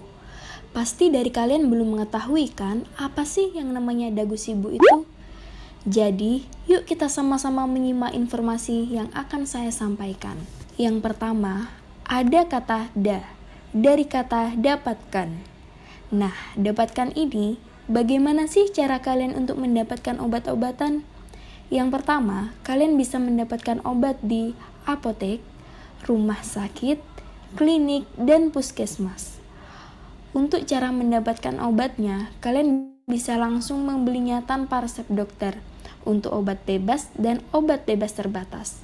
Namun, perlu diperhatikan, untuk obat bebas terbatas, terdapat beberapa tanda peringatan untuk penggunaannya, dari P nomor 1 hingga P nomor 6. Kemudian, untuk obat yang hanya dapat dibeli dengan resep dokter adalah obat keras, narkotika, psikotropika, dan prekursor. Selanjutnya ada kata gu, dari kata gunakan. Nah, digunakan ini, kalian akan mengetahui bagaimana cara penggunaan obat yang tepat. Kalian pasti bertanya-tanya kan, gimana cara penggunaan obat yang tepat? Jadi, yuk simak informasinya. Sebelum masuk ke dalam penjelasan mengenai cara penggunaan obat, kalian harus mengetahui apa saja sih jenis sediaan obat yang ada dalam farmasi. Nah, jenis sediaannya diantaranya adalah obat tablet, kapsul, sirup, salep, krim, gel, sediaan tetes, patch, dan aerosol. Nah, untuk cara penggunaannya, obat tablet sendiri ada 6 cara. Yang pertama, ada yang bisa langsung ditelan melalui mulut. Kemudian, ada tablet kunyah yang harus dikunyah terlebih dahulu hingga hancur, hingga akhirnya ditelan. Kemudian, ada obat tablet bukal yang obatnya diletakkan di antara pipi dan gusi hingga tabletnya larut. Selanjutnya, ada obat sublingual yang obatnya diletakkan di bawah lidah hingga tabletnya larut. Selanjutnya, ada obat yang digunakan dengan cara dihisap dalam mulut sampai habis. Dan yang terakhir, ada jenis obat tablet effervescent dan dispersible yang penggunaannya adalah dengan memasukkan tablet ke dalam setengah sampai 1 gelas air putih atau air minum biasa. Kemudian, ditunggu sampai tablet larut sempurna dan kemudian dapat diminum. Ada sediaan sirup. Untuk sediaan sirup, hal yang perlu diperhatikan dalam penggunaannya adalah dosis yang akan digunakan haruslah sesuai dengan yang dianjurkan oleh dokter atau etiket. Waktu penggunaan obatnya. Untuk sirup kering antibiotik hanya dapat disimpan 7 hari setelah ditambahkan air. Kemudian, untuk sediaan sirup cair tidak kurang dari 14 hari setelah tutup botolnya telah dibuka. Selanjutnya, ada sediaan salep, krim, gel, dan patch. Keempat jenis sediaan ini, pengaplikasiannya cukup mudah, yaitu dengan mengoleskan atau menempelkan di permukaan kulit yang ingin diobati. Selanjutnya, ada sediaan tetes. Sediaan tetes mata, hidung, dan telinga ini penggunaannya cukup mudah, yaitu harus memastikan tangan cukup bersih sebelum menggunakannya. Dan teteskan pada mata, tunggu hingga 2-3 menit untuk obat tetes mata. Untuk penggunaan aerosol, salah satu contoh yang paling banyak diketahui adalah penggunaan inhaler. Cara penggunaannya adalah sebagai berikut.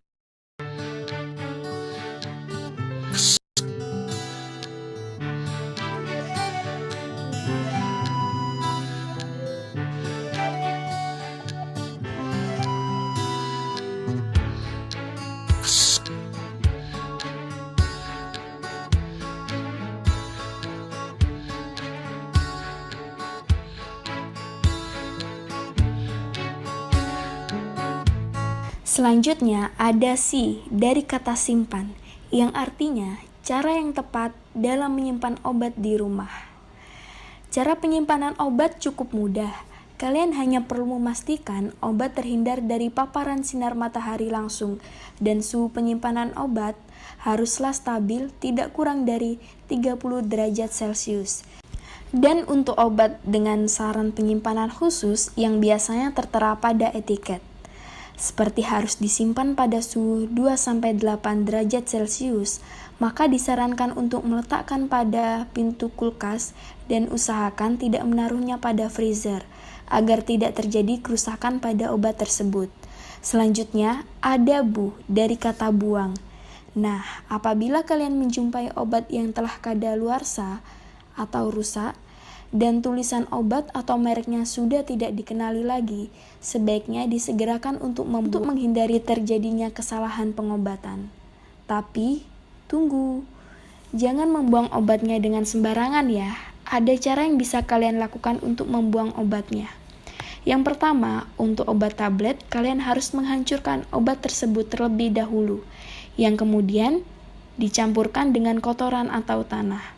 Selanjutnya, untuk obat sirup, kalian harus mengencerkan dengan menambahkan air hingga larutannya kejernihan.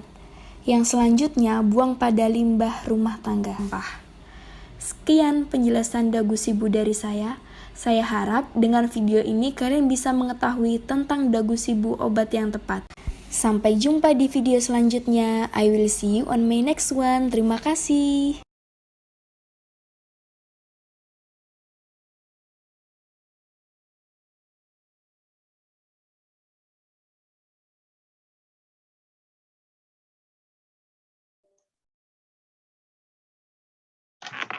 Ini bagus banget videonya ya, Kak.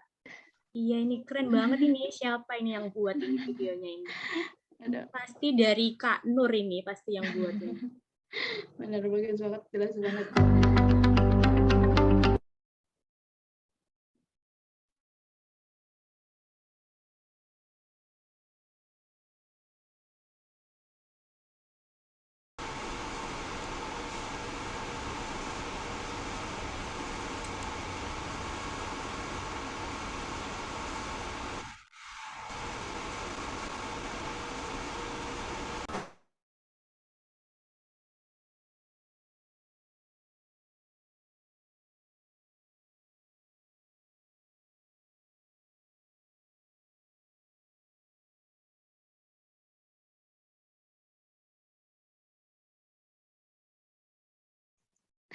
Terima kasih, Bu Dita.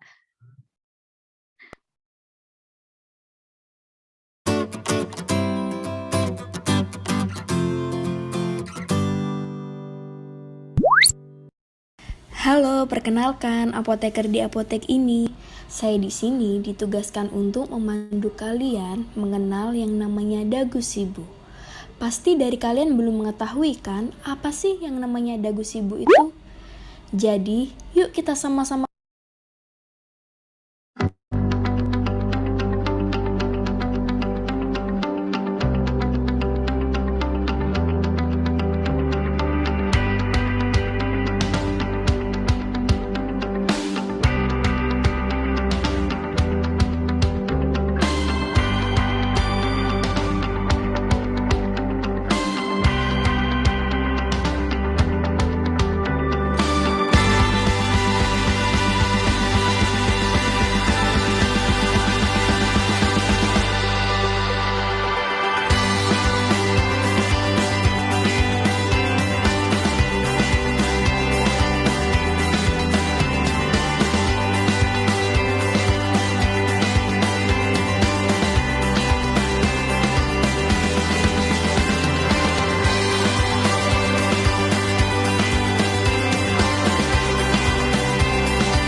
Saya Mai Ajeng Prayogi, saya mahasiswa Prodi Farmasi Fakultas Kedokteran Universitas Hangtua Surabaya. Kami di sini sedang melakukan praktikum farmakognosi. Kami sedang mengamati anatomi tumbuhan yang dapat berkhasiat sebagai tanaman obat.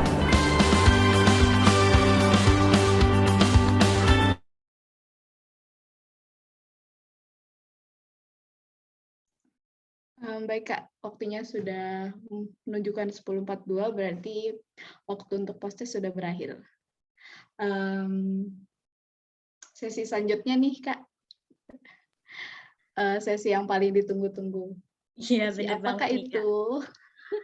Untuk sesi selanjutnya yaitu sesi pembagian door prize. Benar. Kira-kira siapa nih ya Kak ya pemenangnya? Pasti udah pada penasaran juga. Langsung aja kita umumin aja pemenangnya. Kepada kakak panitia yang bertugas, minta tolong untuk di-share-kan ya Kak pemenangnya.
Mungkin Kak panitianya lagi ada terkendala nih Kak. Kita tunggu aja ya.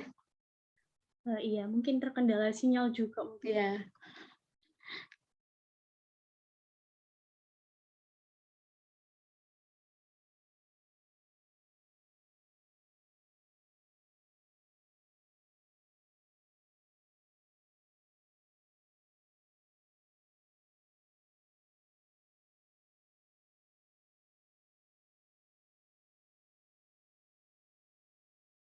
Oke, ini sudah di-share screen kan Kak. Bisa tolong dibacakan Kak siapa aja pemenangnya nih Kak? Boleh. Ayo sekarang kita umumkan untuk kategori yang pertama nih Kak.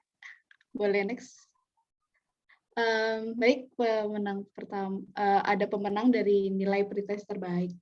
Ada Kak Fatimah dari Surabaya, lalu ada Kak Fitriani dari Sidoarjo, dan ada Kak Farah dari Bangkalan.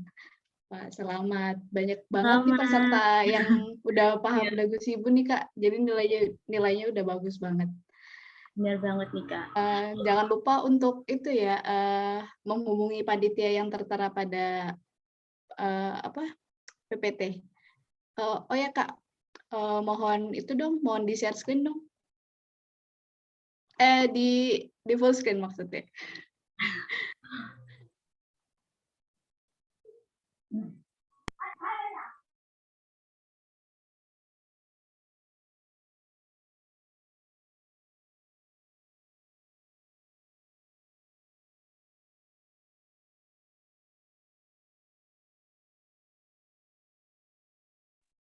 Oke. Mungkin bisa next ke selanjutnya Kak.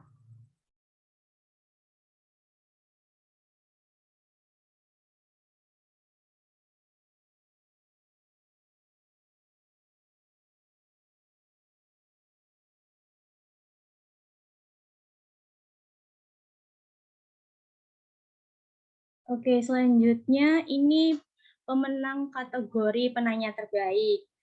Yang pertama ada Kak Aisyah dari Gresik, yang kedua ada Kak Teddy dari Surabaya, dan ketiga ada Kak Trima Yuni Wulandari dari Bangkalan.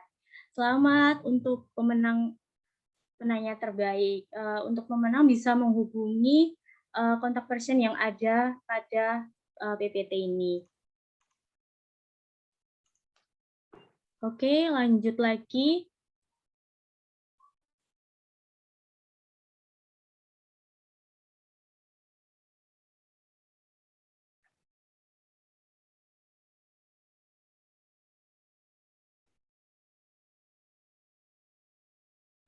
Baik, kita punya peserta yang interaktif pada hari ini, Kak.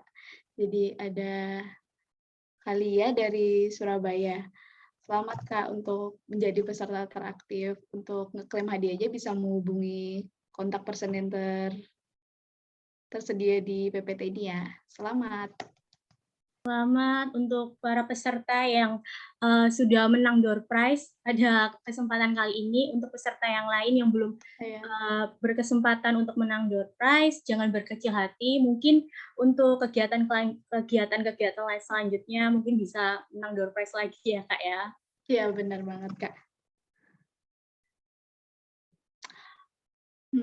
Sesi pengumuman door prize sudah selesai nih Kak. Kita harus lanjutkan ke sesi terakhir, itu penutupan. Ya, karena kita mengawali acara dengan doa, mari kita menutup dengan doa. Berdoa menurut agama dan kepercayaan masing-masing, kami persilahkan.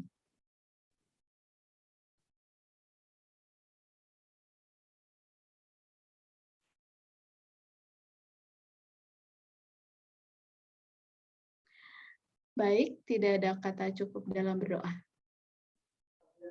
Baik, terima kasih banyak kepada seluruh peserta yang telah mengikuti acara ini dari awal hingga akhir.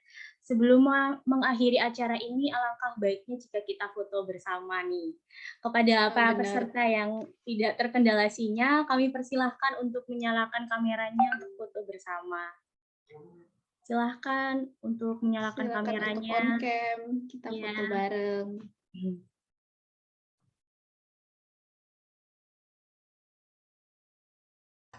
Mungkin dari Kakak PDD bisa minta tolong dibantu dokumentasinya ya Kak ya. Oke. Ayo kakak-kakak bisa on cam, kita foto bareng. Ya, buat kenang-kenangan nih Kak. Benar. Oke, sepertinya sudah. Saya beri aba-aba ya. Untuk yang slide pertama, 1, 2, 3. Selanjutnya slide kedua, 1, 2, 3. Selanjutnya, 1, 2, 3.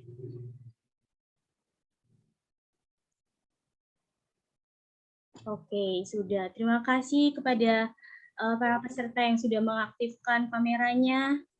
Terima kasih.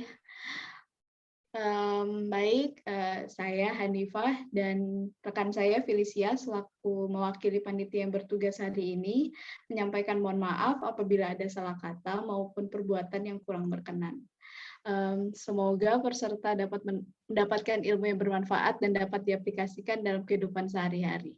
Akhir kata, terima kasih dan wassalamualaikum warahmatullahi wabarakatuh. Om Santi Santi Om, Namo Buddhaya, salam kebajikan.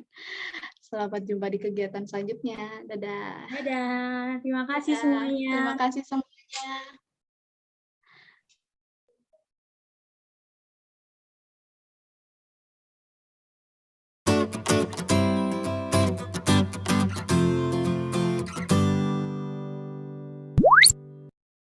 Halo, perkenalkan apoteker di apotek ini. Saya di sini ditugaskan untuk memandu kalian mengenal yang namanya dagu sibu.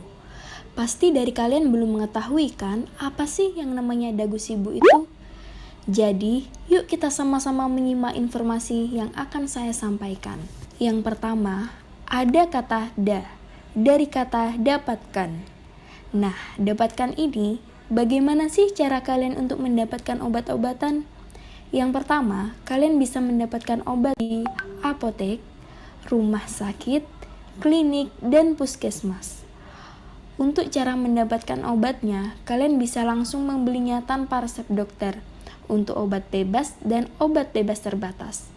Namun, perlu diperhatikan, untuk obat bebas terbatas, terdapat beberapa tanda peringatan untuk penggunaannya, dari P nomor 1 hingga P nomor 6. Kemudian, untuk obat yang hanya dapat dibeli dengan resep dokter adalah obat keras, narkotika, psikotropika, dan prekursor. Selanjutnya ada kata gu, dari kata gunakan. Nah, digunakan ini